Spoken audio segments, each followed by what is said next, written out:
अस्सलाम वालेकुम दोस्तों, उम्मीद कर तो आज की कहानी शुरू करते हैं। दोस्तों, दो दोस्त एक यूनिवर्सिटी में बैठे बातचीत कर रहे थे कि इस बार की गर्मियों की छुट्टियों में मज़े करने हैं।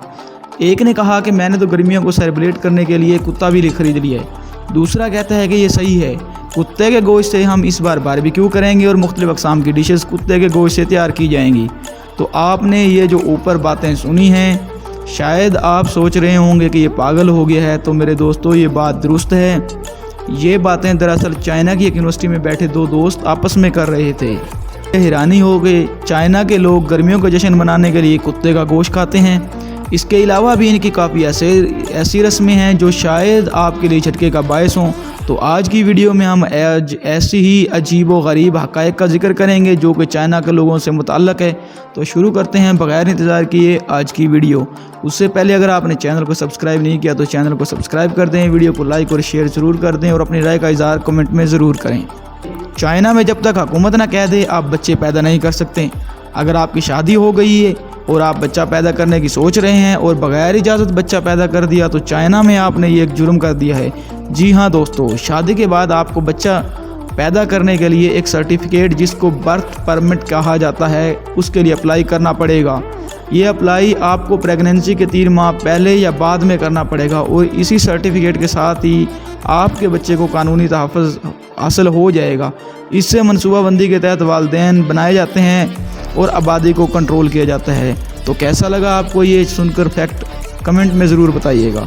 फैक्ट नंबर 2, कवारे लड़कों के यूराइन में उबाले गए अंडे एक सौगात है। आपने कुत्तों और चूहों के खाने को ही अजीब हरकत समझी होगी। अब आप अंदाज़ा करें कि आपके सामने उबले हुए अंडे पड़े हों और वो अंडे पानी में नहीं बल्कि किसी कुंवारे लड़के के यूराइन यानी कि पेशाब में उबाले गए हों, तो आपकी क्या हालत होगी। यकीनन आपकी हालत गैर हो जाएगी। मगर ठहरिए, चीनी लोगों के लिए ये एक मामूली बात है और इस तरह के अंडे खाना यहाँ के लोगों के लिए एक सौगात से कम नहीं है।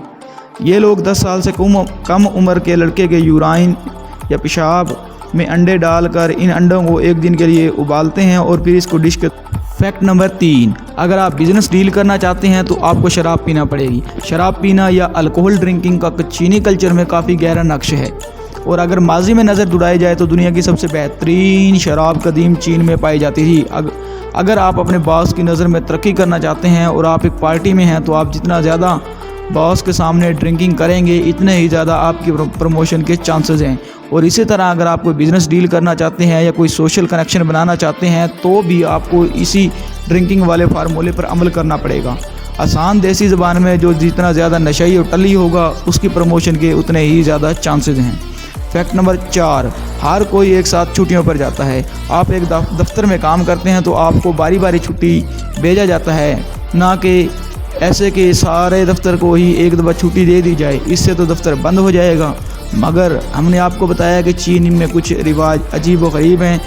तो चीन में एक ऐसा ही होता है दोस्तों। पहले तो चीन के लोग छुट्टियां बहुत कम करते हैं और जब नया चीनी साल शुरू होता है तो सब लोग छुट्टियों पर चले जाते हैं और इस मौके पर ख़ानदान इकट्ठे होते हैं और कोई तकरीबन 3.7 बिलियन ट्रिप अरेंज किए जाते हैं। इस वक्त थीम पार्क्स क्या रेलवे लाइंस हवाई अड्डे सब पर इंतहा का रश होता है और अगर हम इसको दुनिया की सबसे बड़ी माइग्रेशन कहें तो ये गलत ना होगा। और ये सब हर साल होता है नए चीनी साल के मौके पर। दोस्तों, फैक्ट नंबर 5, शाम के 7 बजे हर कोई एक चैनल देखता है। शाम को जब काम से फारग होते हैं तो हर कोई अपने अपने पसंद का टीवी चैनल देखना चाहता है। कोई जियो पर ड्रामा देखना चाहता है तो कोई हम टीवी पर। गर्ज हर किसी की अपनी ख्वाहिश। मगर चीन में आपके लिए 7 बजे ऐसा करना मुमकिन नहीं है। वहाँ पर 7 बजे आधे घंटे तक जब तक हर किसी को सरकारी टेलीविज़न देखना पड़ता है। असल में चीन में 1978 से एक पॉलिसी चली आ रही है जिसके मुताबिक मुल्क के तमाम टीवी चैनल्स को शाम 7 बजे सरकारी टीवी पर आने वाली आधे घंटे की खबरों को ज़रूर दिखाना पड़ता है। अगर वो ऐसा ना करें तो इनके खिलाफ़ कानूनी कार्रवाई हो सकती है और इसीलिए तमाम चीनियों को 7 बजे एक ही टेलीविज़न देखना पड़ता है। फैक्ट नंबर 6, चीनी हर किसी की कॉपी कर रहे हैं। आपने भी ये सुन तो रखा होगा कि सैमसंग जो मोबाइल लाखों का फ़रोख्त करती है, चीनी कंपनियां उसी की कॉपी निकाल कर चंद लाखों में फ़रोख्त कर देती हैं। और ये सिर्फ यहाँ तक ही महदूद नहीं है, चीनी लोगों के कॉपी किए हुए कारें और हत्ता के बैंक भी बना दिए हैं।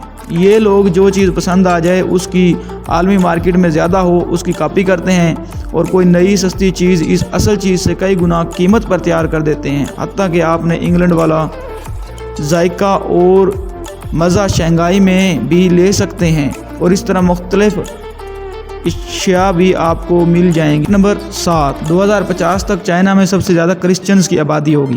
ویسے تو سرکاری طور پر چائنا ایک ملحد ملک ہے، مگر پھر بھی یہاں پر بدھ مت، تاؤزم اور کنفیوشزم کے ماننے والے کافی تعداد میں ہیں اور ایک تھوڑی سی تعداد مسلمانوں کی بھی ہے۔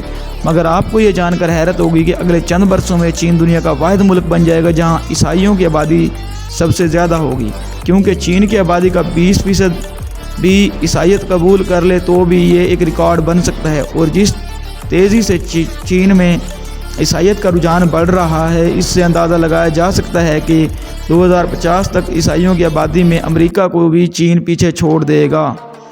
2030 تک چین کی 247 ملین آبادی عیسائیت سے زندگی کی رہنمائی لے گی، مگر اس وقت امریکہ کی مسیحی آبادی 246 ملین افراد ہو جائے گی۔ اس کے علاوہ یہاں پر ایک بات قابل ذکر یہ بھی ہے کہ کیسے چین کی آبادی اتنی تیزی سے عیسائیت کی طرف جائے گی، تو اس کی وجہ ہے وہ خفیہ عیسائی مشنریز جو کہ ساری دنیا میں عیسائیت کے فروغ کے لیے سرگرم عمل ہیں اور دنیا کے ایک ایک کونے میں جا کر یہ عیسائیت کو فروغ دے رہے ہیں۔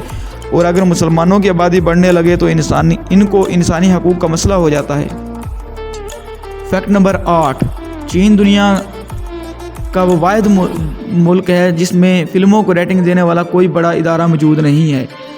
چین دنیا کے ان بڑے ممالک میں سے شاید ہی ایک ایسا ملک ہے جس میں فلموں کو ریٹنگ دینے والا کوئی باقاعدہ ادارہ نہیں ہے، اور امریکہ میں IMDb ہے اور اس طرح دیگر ممالک میں اور ادارے ہیں۔ دراصل چین کی کوئی فلمی پابندیاں نہیں ہیں، بس وہ فلم کو دیکھتے ہیں اور 36 افراد کی ایک کمیٹی فیصلہ کرتی ہے کہ فلم کے کس حصے کو سینسر کرنا ہے اور کس کو کیا ریٹنگ دینی ہے۔ اب وہ ہر سین یا ڈائیلاگ جو کہ چین کے مفادات کے خلاف ہو اس کو سینسر کیا جاتا ہے اور اس فلم کو بری ریٹنگ کا حقدار بنانے کی کوشش کی جاتی ہے۔ فیکٹ نمبر 9، چین میں صرف ایک ٹائم زون ہے۔ چین دنیا میں رقبے کے اعتبار سے دنیا میں تیسرا بڑا ملک ہے اور آبادی میں پہلا نمبر ہے، مگر اتنی وسعت کے باوجود پورے چین میں ایک ٹائم زون ہے۔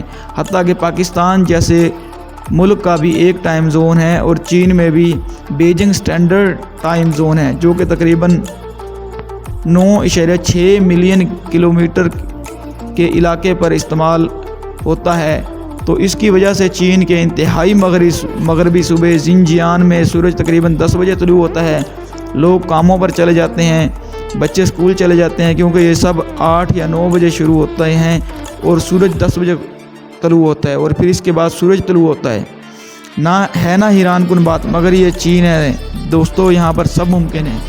دوستو تو یہ تھے چین کے بارے میں 9 عجیب و غریب حقائق۔ اگر آپ کو ویڈیو اچھی لگی ہے تو ویڈیو کو لائک کریں، چینل کو سبسکرائب کریں اور اپنی رائے کا اظہار کمنٹ سیکشن میں ضرور کریں۔ اگر آپ کو کوئی چیز بری لگتی ہے تو وہ آپ اس کو نومینیٹ کریں، کرٹیسائز کریں۔ ہم اس کرٹیسائز کو اپنے لیے ایک حوصلہ افزا بات سمجھیں گے اور ان غلطیوں کو ہم امپروو کرنے کی کوشش کریں گے۔